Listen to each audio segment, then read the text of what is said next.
Kalau tanggapan kami terkait itu mungkin eh, bisa langsung ke kuasa hukum kami, Bapak.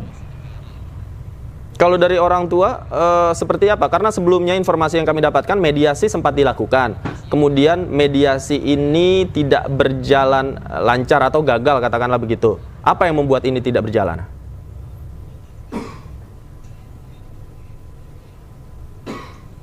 Sebetulnya upaya mediasi itu sudah antara kedua belah pihak sudah pernah dilakukan. Uh, dan permintaan dari pihak eh, keluarga kami meminta kepada yang terduga pelaku ini untuk bersabar, begitu Bapak. Bersabar dalam arti seperti apa, Pak? Boleh dijelaskan? Kami pernah sampaikan eh, permohonan maafnya sama ibunya ibunya Dalfa ini sudah dimaafkan. Hanya ibunya Dalfa salukan. Ini malah biasa, sudah selayaknya saling maafkan. Tapi waktu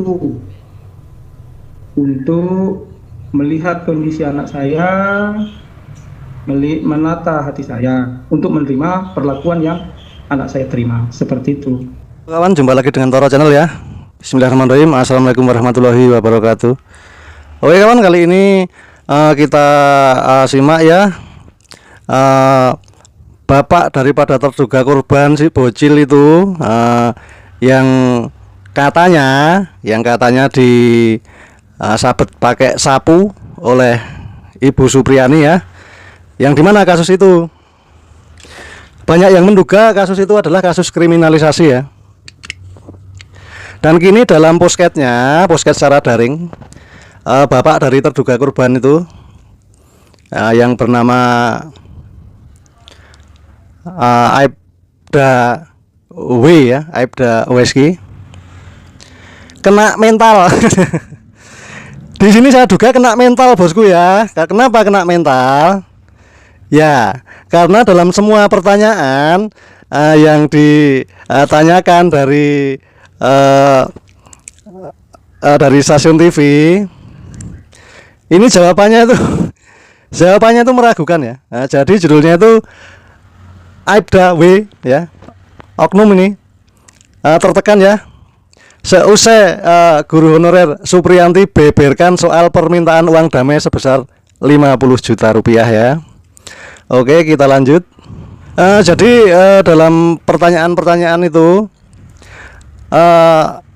Aibda W ya, terbaca Weski, itu dalam menjawab semua pertanyaan itu grogi dan tidak meyakinkan jawabannya ya, karena efek kena mental ya. Sekali lagi kena mental. Karena apa? Karena anak kesayangannya kok dijadikan pokok perkara. Kan sudah mediasi 3 kali. Harusnya mediasi itu sekali gagal, 2 kali ya pasti berhasil. Kenapa sampai 3 kali tidak berhasil? Maksudnya mediasi pertemuan untuk damai secara pribadi, dan sudah dimediasi oleh kepala desa sampai aparat-aparat yang lain. Kenapa tidak bisa damai? Ya karena si guru honorer Supriani ini nggak mampu bayar 50 juta. Dia mengabdi di sebagai guru honorer itu sudah 16 tahun, belum diangkat jadi PNS pula. Dan gajinya 300.000, itu aja digaji setiap 3 bulan sekali. Kalau diperas 50 juta untuk damai ya mediasinya nggak mungkin berhasil walaupun 100 kali. Karena Mbak Ibu Supriani kan tidak melakukan, pengakuannya seperti itu. Dan bukti-buktinya juga memperkuat bahwa Ibu Supriani tidak melakukan. Dan kesaksian daripada bocil si korban itu, anaknya oknum itu saksi-saksinya juga tidak valid. Saksinya anak kecil 3, yang satu mengatakan kejadiannya jam 8.30 pagi, yang kedua jam 10 pagi, dan yang ketiga mengatakan tidak tahu kejadiannya. Itu saksi yang dihadirkan di persidangan yang kedua ya. Kan sudah tidak valid. Itu harusnya hakim langsung ngetok jedet, besok itu langsung bebas, dan oknum yang mengkriminalisasi itu segera diproses secara etik ataupun pidana. Oke, kita lanjut ya. Dan di sini ya, oknum yang berpangkat Aibda W sekarang merasa tertekan ya atas dugaan terkait permintaan uang damai sebesar 50 juta kepada Supriyani. Kena mental. Sementara itu ya anaknya yang diduga jadi korban pemukulan kondisinya mengalami tekanan mental. Lah ini yang kasihan kan anaknya. Anaknya sampai dikeluarkan dari sekolah padahal masih SD ya, kelas 1 atau kelas 2 itu. Terus mau sekolah ke seluruh kabupaten tidak diterima oleh PGRI atau di blacklist. Kan kasihan, kan bisa kena mental.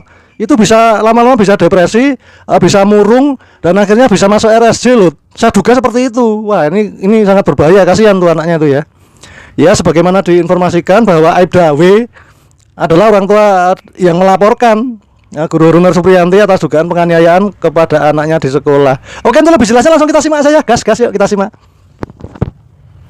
Artinya kalau dari orang tua masih tetap yakin bahwa yang melakukan hal tersebut adalah Ibu Supriyani. Iya, Bapak.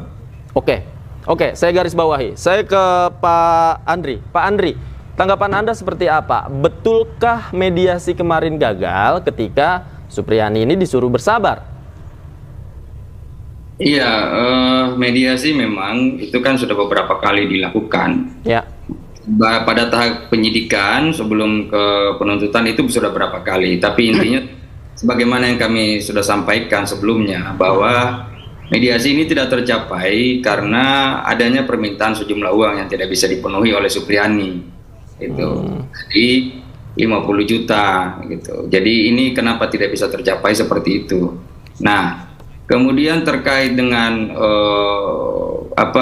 mediasi setelah di pengadilan, setelah perkara ini dimajukan ke pengadilan, kan kemarin ada permintaan mediasi lagi, tapi kami menyampaikan bahwa ini karena sudah di ranah persidangan, apalagi mediasinya ternyata kami menilai ada niatan buruk. Jadi mediasinya adalah untuk bagaimana memaksa supaya Ibu Supriyani mengaku salah dan meminta maaf. Nah, itu kan yang tidak bisa dilakukan oleh Ibu Supriyani karena memang dari awal di pemeriksaan awal baik dalam pemeriksaan di penyidikan maupun di penuntutan, Ibu Supriyani sudah tegas menyatakan bahwa tidak pernah memang melakukan penganiayaan atau pemukulan tersebut. Oke, tapi orang tua ini masih yakin bahwa Ibu Supriyani melakukan hal tersebut, Pak? Ya, keyakinan orang tua saya pikir ya karena cerita dari anaknya kan sebagai kronologis kan kita sudah tahu bersama bahwa awalnya anak ini kan mengaku jatuh di sawah kan, tapi kemudian karena didesak oleh ayahnya, karena ayahnya tidak percaya bahwa dia jatuh di sawah, kemudian dia membuat pengakuan bahwa dipukul oleh Guru Supriyani seperti itu kan. Nah, tadi kita kan sudah menjalani proses sidang tadi kami periksa 3 anak kan. Nah, ini coba kita lihat bahwa dari ketiga anak ini kami periksa bahwa memang banyak keterangannya yang berbeda dengan apa yang diberikan di kepolisian. Karena kami lihat bahwa keterangan-keterangan yang diberikan di kepolisian ternyata adalah keterangan yang hampir mirip semuanya. Jadi kami menganggap itu copy paste. Nah, setelah kami periksa di persidangan, oh ternyata banyak perbedaan. Nah, disinilah kami semakin yakin bahwa memang ini ada sebuah permainan lah di tingkat penyidikan seperti itu.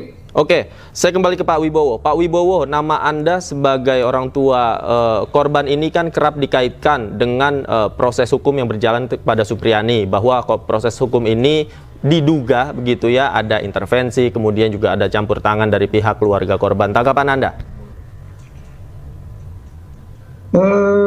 Selama proses penyidikan, Bapak, bisa saya sampaikan bahwa tidak ada bentuk intervensi apapun yang kami lakukan. Seperti itu.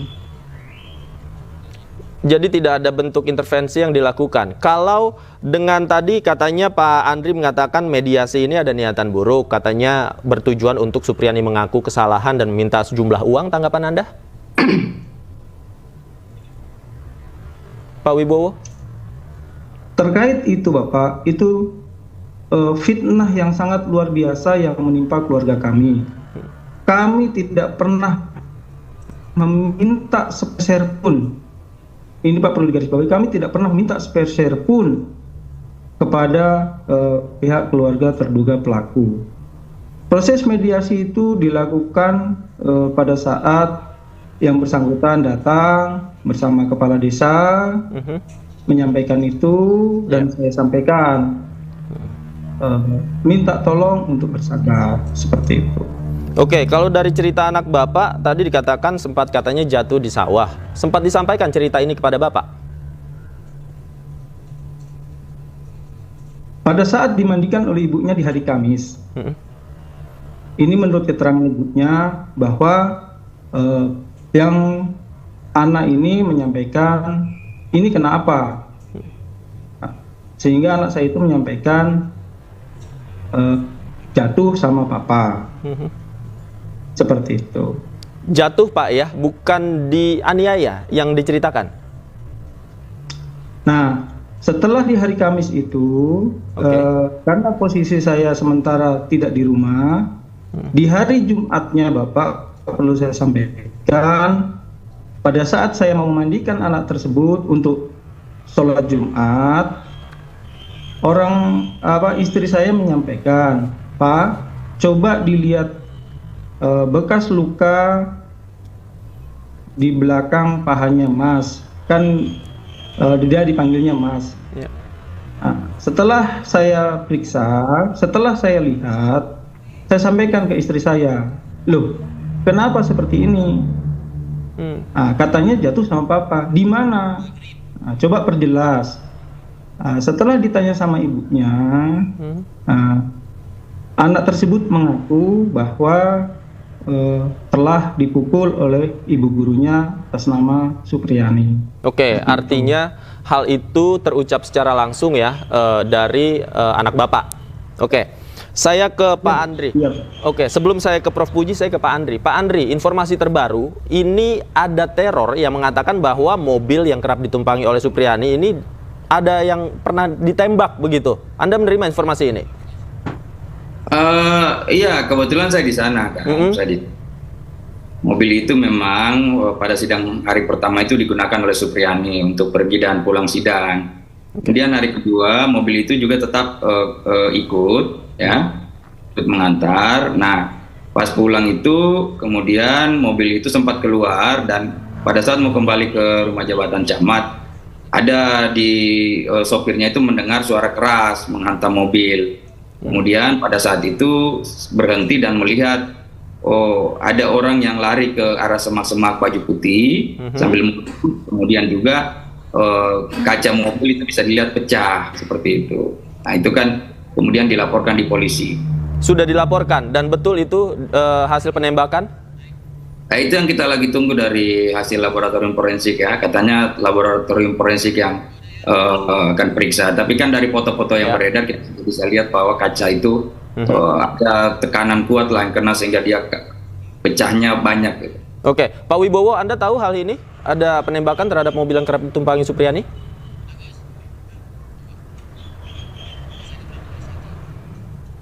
Kami tidak tahu, Bapak.